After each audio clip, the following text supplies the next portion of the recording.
অবশেষে ঘোষণা হতে চলেছে লোকসভা ভোটের নির্ঘণ্ট। আগামীকাল দুপুর ৩টে জাতীয় নির্বাচন কমিশন পুরো তথ্য দেশবাসীকে দেবে। কত দফায় ভোট হবে, কবে থেকে ভোট হবে, কোন রাজ্যে কখন ভোট হবে, বিস্তারিত তথ্য দেবে।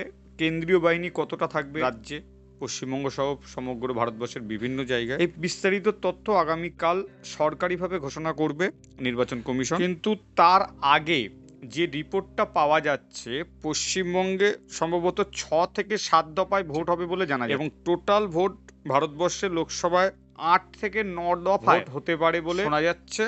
এবং পশ্চিমবঙ্গে ৬ থেকে ৭ দফা, তার বেশি হলেও অবাক হওয়ার কিছু থাকবে না, কারণ পশ্চিমবঙ্গের রাজনীতিতে হিংসা লেগেই থাকে, ভোটে হিংসা লেগেই থাকে। নির্বাচন কমিশন চাইছে হিংসামুক্ত ভোট করাতে।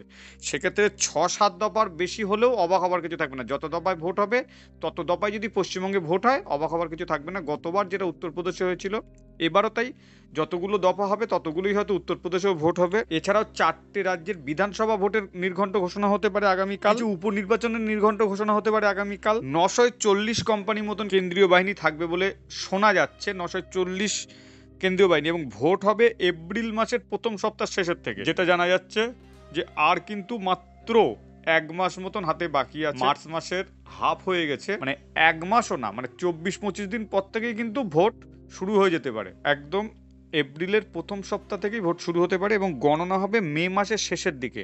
এবং মে মাসের শেষ পর্যন্ত কিন্তু ভোট চলবে। ৭-৮ দফায় যে দফায় ভোট হোক না কেন, বা ৮-৯ দফায়, একদম মে মাসের শেষ পর্যন্ত চলবে। তারপরেই কিন্তু মে মাসের শেষ সপ্তাহে ভোট গণনা হবে বলে কিন্তু সূত্র মারফত জানা যাচ্ছে। আপনি পশ্চিমবঙ্গে ক দফায় ভোট চাইছে? পশ্চিমবঙ্গে যেটা জানা যাচ্ছে সেটা হচ্ছে ৬-৭ দফায় তো হচ্ছেই, তার বেশি হতে পারে।